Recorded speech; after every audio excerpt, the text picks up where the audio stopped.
পারভেজ ভাই প্লাস তার সাথে আরো তিনজন ফ্রেন্ড ছিল মিলে ওই সিঙ্গারা খাইতেছিল। তখন ওরা ওদের ইন্টারনাল বিষয় নিয়ে হাসাহাসি করতেছিল। তখন পাশে দুইটা মেয়ে ছিল, দুইটা মেয়ে নাকি বলছিল যে ওদেরকে নাকি ইফটিজিং করছে।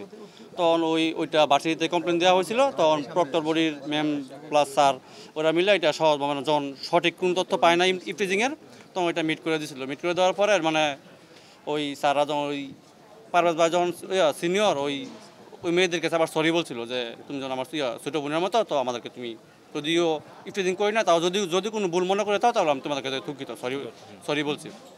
তারপর হচ্ছে ওই স্যার যখন মিট করে দেওয়ার পর তখন আমরা গেছিলাম, আমরা বলছি তোমরা যার যার মতো বাসায় চলে যাও, যেহেতু এই ঝামেলা হয়েছে, ঝামেলা বেশি বড় করার দরকার নাই, তোমরা বাসায় চলে যাও যার যার মতো। তখন হচ্ছে আমাদের ছাত্র দলের কিছু লোক ছিল ওই জায়গায়, যে ম্যামরা বলছে তোমরা এই জায়গায় ইন্টারনাল কিছু করো না, তোমরা যার যার মতো বাসায় চলে যাও। তখন আমরা সবাই যার যার মতো বাসায় চলে যাচ্ছি। এই বাড়ির সাথে তারা 4 জন ছিল। ওই একটা বার্লিন একটা ওই পাশে রেস্টুরেন্ট আছে, ওই দিকে হাঁটতে গেছিলো আর কি, দুজন গেছিলো আর 5,000 পিছনে আছিল। ওই পাশ থেকে পিছন থেকে কে জানি ইশারা দিছিল বা কী করছিল, ওই 2-3 জন লোক দৌড় দিছে আর পিছনে আরও 40-45 জন লোক ওদেরকে দৌড় দিয়া মাথায় আঘাত করছে। এই আরেকটা বড় ভাই ছিল ওদের বেচের, ওর মাথায় আঘাত করছিল। তখন ওই তরিকুল ভাই আর কি, ওর মাথায় আঘাত করছিল। তখন ওইগুলো দেখে ফারাদ ভাই দৌড় দিছে। তখন ওই জায়গা থেকে ওর অ্যাটাক করা বাদ দিয়ে এই পাশে আইসা ওর মাথায় আঘাত করছে, প্লাস বাইকের উপরে ফালা দিছে। তারপর ওই ফারাদ ভাই এই জায়গা থেকে উঠে দৌড় দিছে। তারপর হচ্ছে আমরা হচ্ছে ভিতর থেকে আর বেরোতে পারি না, গেট লক করা। তখন বাইরে এলোপাথারি অনেক মানুষে মানে 40-50 জন মিলে আঘাত করছে। তখন বুকে একটা আঘাত করছিল, ওইটা হৃৎপিণ্ড মানে তখন হসপিটাল নিয়ে যাচ্ছিলাম, আমি নিজেই নিয়ে যাচ্ছি হসপিটাল নিয়ে গেছি। তখন ওই জায়গায় কর্মরত যারা ছিল তারা মৃত ঘোষণা। পারভেজ ভাই মানে একটা দোকানে বসে আড্ডা দিচ্ছিল। আড্ডা দেওয়ার পর কিছু বৈষম্য ছাত্র আন্দোলনের সন্ত্রাসী তার উপর হামলা চালায়। হামলা চালানোর পর আমাদের প্রক্টর এবং আমাদের ভার্সিটির টিচাররা তাদের সাথে বসে একটা মিউচুয়াল হয়। মিউচুয়াল পর তিনি যে সন্ত্রাসী মিরাজ, তিনি ওই জায়গায় ঠেট করে যে একটা লাশ পড়লে আরও 10টা পালাবো। তারপরে যখন ম্যাম এটা বলে যে তুমি বেয়াদব, পরে বলার পর ম্যাম আবার তাদেরকে ডাকা নিয়ে পরে আবার মিউচুয়াল করে একটা। আমাদের বড় হয় পারভেজ, শহীদ পারভেজ, তখন তিনি নিজ ইচ্ছাইভাবে আমাদের যে বোনটা ছিল বোনটার কাছে সরি বলে এবং আমাদের যে সন্ত্রাসী মেরাজ তার সাথে সরি বলে এবং বুকে টেনে নিয়ে বলে আমরা যতদিন ভার্সিটি থাকবো আমরা একসাথে সবাই মিলেমিশে থাকবো। তারপরে যখন ভাই বাসার উদ্দেশ্যে রওনা হয় তখনই রাস্তার ভিতর ভার্সিটির পাশেই টেস্টিডির সামনে তখন তার উপর অতর্কিত হামলা চালায়। হামলা চালানোর সময় দেখা যাচ্ছে যে মেরাজ এবং বৈষম্য ছাত্র আন্দোলনের শীর্ষ সন্ত্রাসীরা ওই জায়গায় উপস্থিত ছিল। তাদের দিক নির্দেশনায় এই হত্যাকাণ্ডটা হয়েছে। যে এই বেসরকারি বিশ্ববিদ্যালয় এবং প্রাইমারি বিশ্ববিদ্যালয়ের বৈষম্য বিরোধী ছাত্র আন্দোলনের নামধারী বেশ কিছু নেতাকর্মী তারা সন্ধ্যার পরে এই ওসির রুমে গিয়ে তারা মিটিং করে কার নামে মামলা হবে না হবে এই ধরনের সিদ্ধান্ত তারা দেওয়ার জন্য, চাপিয়ে দেওয়ার জন্য তারা গিয়েছে। তো আমার প্রশ্ন হলো, যখন একজনকে মেরে ফেলা হলো তারা লাশ দেখতে যেতে পারে, তারা তার সহপাঠী হিসাবে কিংবা বিশ্ববিদ্যালয়ের স্টুডেন্ট হিসাবে তারা লাশ দেখতে যেতে পারে, তার পরিবার সহমর্মিতা জানাতে পারে। সেটা না করে কাকে মামলা দেওয়া হবে না এই কর্মকাণ্ডগুলো করে বেড়ায়। তো আমরা অনেক ধৈর্য ধরে এই ছাত্রদল আমাদেরকে নিয়ে শুধুমাত্র সোশ্যাল মিডিয়ায় অপপ্রচার করা হয়, কিন্তু ছাত্রদল কতটা ধৈর্য এবং সহনশীলতা পরিচয় দিয়েছে সেটি আপনি আজকে বনানী থানায় দেখবেন। সেখানে তারা সন্ধ্যার পর থেকে গিয়ে মিটিং করে ওসির রুমে গিয়ে যে কাকে মামলা দেওয়া হবে না হবে। কিন্তু আমরা ছাত্রদলকে নির্দেশ দিয়েছি, আমরা আমাদের ভাইকে হারিয়েছি, আমাদের সহযোগিতাকে হারিয়েছি, কিন্তু আমাদের ছাত্রদলের একজনও ওই কারো উপর কোনো হাত তোলা যাবে না। একজনও যদি সে সামনে দিয়ে হেঁটে যায় তাকে আইনে পুলিশের কাছে সুপোর্ট করতে হবে। এই পারভেজ আমাদের ভালুকায় যে ছাত্রদল রয়েছে, ভালুকা উপজেলার ছাত্রদল, সেখানেও সে বিশ্ববিদ্যালয়ে ভর্তি হওয়ার আগে থেকেই আমাদের সক্রিয় ছাত্রনেতা। তো যা হোক, তো সেখানে আপনারা এখানে থানায় থেকে তারা সংবাদ সম্মেলন করে ওসিকে বলে যে কী করতে হবে না করতে হবে, এগুলো কিন্তু আমরা সহ্য করেই কিন্তু ছাত্রদল এই রাজনীতি করে যাচ্ছে। কিন্তু ধৈর্যেরও সীমা থাকে। তারা আমার মনে হয় ভুলে যাচ্ছে যে তাদের যে স্বাভাবিক কর্মকাণ্ড কী করা উচিত সেটি তারা ভুলে যাচ্ছে। তারা যদি আজকে এই বৈষম্যবিরোধী ছাত্র আন্দোলনে যারা আজকে ওসি রুমে গিয়েছে, তারা যদি গিয়ে বলতো যে আমি অমুক এই আমার বিশ্ববিদ্যালয়ে যারা হত্যাকাণ্ডের সাথে তাদেরকে ধরে নিয়ে এসেছি, আপনি অমুককে যে তাহলে আমাদের, এবং তারা যদি এখানে সান্ত্বনা দিতে আসতো কিংবা লাশটা দেখতে আসতো, তারপর আমাদের সান্ত্বনা থাকতো, তারা কিন্তু সেগুলো করেনি। তো আমি বিশ্বাস করি যে তারা যারা নেতৃত্ব রয়েছে তারা এই বিষয়গুলো দেখবে। কৃতজ্ঞতা জানাচ্ছি যে এরকম একটি অনাকাঙ্ক্ষিত ঘটনা ঘটেছে। সে অনাকাঙ্ক্ষিত ঘটনার পরবর্তী সময়ে আপনারা প্রায় মধ্যরাত হয়ে যাচ্ছে, এই সময় আপনারা এসেছেন এই ঘটনার সংবাদ সংগ্রহ করার জন্য। আমরা বাংলাদেশ জাতীয়তাবাদী ছাত্র দলের পক্ষ থেকে আমরা আপনাদের প্রতি কৃতজ্ঞতা জানাচ্ছি। এটি খুবই অনাকাঙ্ক্ষিত এবং খুবই দুঃখজনক একটি ঘটনা ঘটেছে। সেটি হচ্ছে বাংলাদেশ জাতীয়তাবাদী ছাত্রদল প্রাইম এশিয়া বিশ্ববিদ্যালয়, এটি আমাদের বেসরকারি বিশ্ববিদ্যালয়ের একটি ইউনিট। এই ইউনিটের আমাদের ছাত্রদলের একজন একনিষ্ঠ এবং পরিশ্রমী আমাদের কর্মী জাহিদুল ইসলাম পারভেজ, সে আজকে 4টার পরবর্তী সময়ে বিশ্ববিদ্যালয় ক্লাস শেষে শিক্ষার্থীদের সাথে তার বন্ধুদের সাথে ক্লাস প্রাঙ্গণে আড্ডা দিচ্ছিলেন। এবং আমরা যেটি শুনতে পেয়েছি তার পরিবারের পক্ষ থেকে, সেটি হচ্ছে আড্ডা দেওয়ার পরিপ্রেক্ষিতে সেখানে ওই বিশ্ববিদ্যালয়ের কয়েকজন শিক্ষার্থীদের সাথে খুবই মৃদু ভাষায় তাদের তর্ক বিতর্ক হয়। সেখান থেকে হাতাহাতির ঘটনা ঘটেছে বলে আমরা সিসিটিভিতে দেখেছি এবং তার পরিবারের পক্ষ থেকে আমরা এটি জানতে পেরেছি। হত্যাকাণ্ডের সাথে যারা সরাসরি যুক্ত ছিলেন তারা হচ্ছেন মেহরাজ ইসলাম, যিনি উপযুক্ত করে ছুরিকাঘাত করেছেন এবং যেটা সিসি ফুটেজ ইতিমধ্যে থানার সংশ্লিষ্ট কর্মকর্তারা গ্রহণ করেছেন এবং পারভেজের পরিবারের নিকটে আমরা এটি দেখেছি।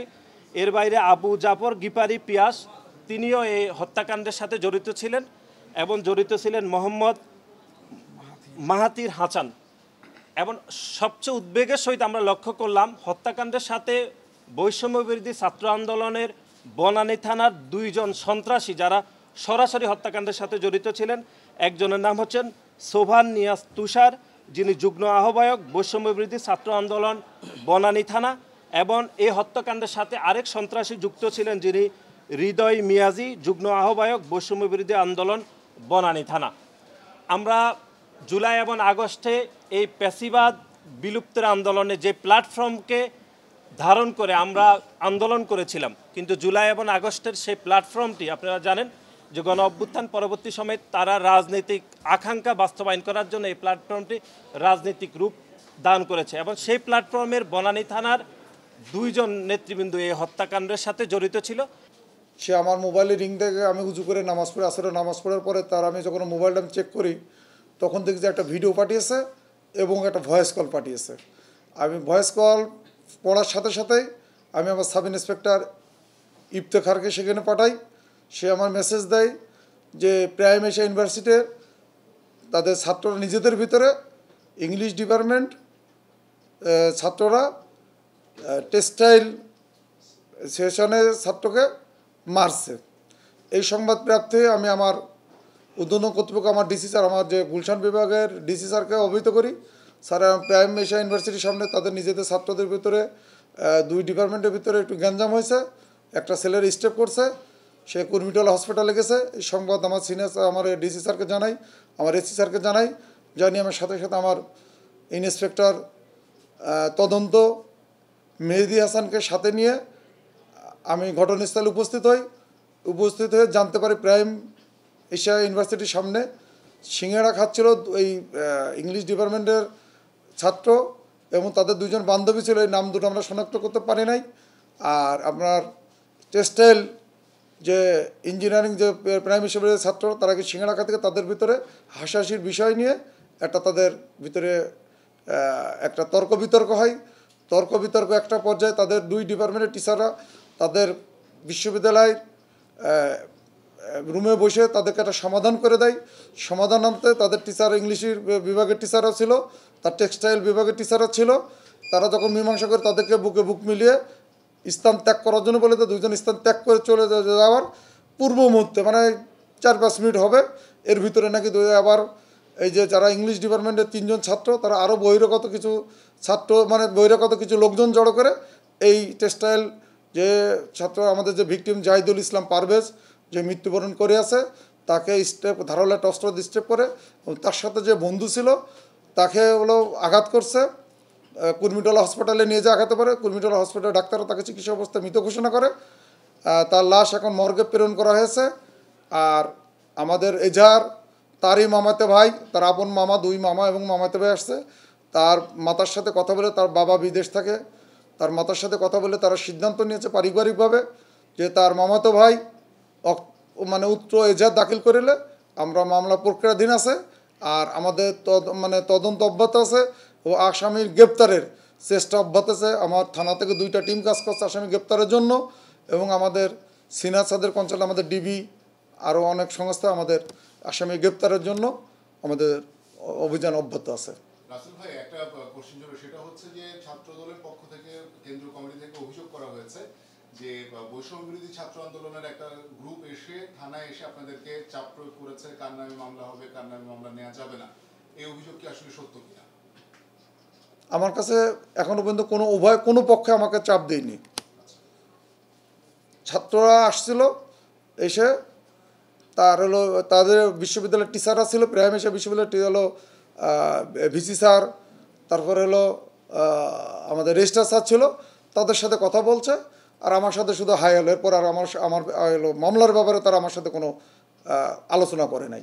অভিযোগ করা হয়েছে যে বৈষম্য বিরোধী ছাত্র আন্দোলনের 2জন নেতা যাদের নাম এবং পদবি সহ বলা হয়েছে তারা হত্যাকাণ্ডে জড়িত, তাদের নাম কি এজাহারে দিয়েছে কিনা বিষয়ে জানা যায়? এখন বাদী এখন এজাহার আমার সামনে এখনও দাখিল করে না, এজাহার প্রক্রিয়াধীন আছে। তাদের হলো বাদী যেভাবে লিখিত অভিযোগ প্রদান করবে, আমি আমার যে গুলশান বিভাগের ডিসি স্যার আছে, ডিসি স্যারের কাছে প্রডিউস করবো, আমার এসি স্যার আছে, তারা থেকে যে সিদ্ধান্ত নেবে, এবং বাদীর সিদ্ধান্তই এজাহারের চূড়ান্ত বলে গণ্য হয়। আবেদন করা হয়েছে সেখানে কাদের আসামি করা হয়েছে এখনো এজাহার প্রক্রিয়াধীন আছে। আমি তো বললাম যে এজাহার এখনো না, এখন আমি তো এজাহার আমি আমার হাতে দিইনি এখনো। আমরা তো এটা তদন্তের ক্ষেত্রে আমরা আসামির নাম এখন আমরা প্রকাশ করব না, এটা তদন্তের বিষয়।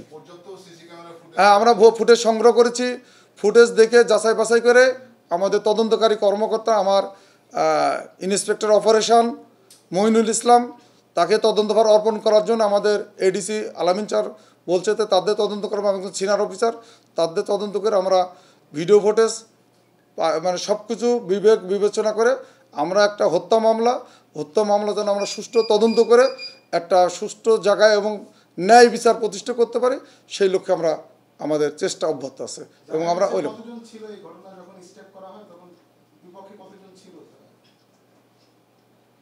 আমরা প্রাথমিক তদন্তে যতটুকু জানতে পারছি, এই টেক্সটাইল ছাত্রর এরা 2জনই ছিল, তাদের অনেকে উপস্থিত ছিল, ওখানে বাদে 30-40 জনের উপরে বেশি লোক তাদের জড়ো করছিল, এই যে ইংলিশ বিভাগে যে বিভাগের ছাত্ররা, এতটুকু আমরা জানতে পারছি।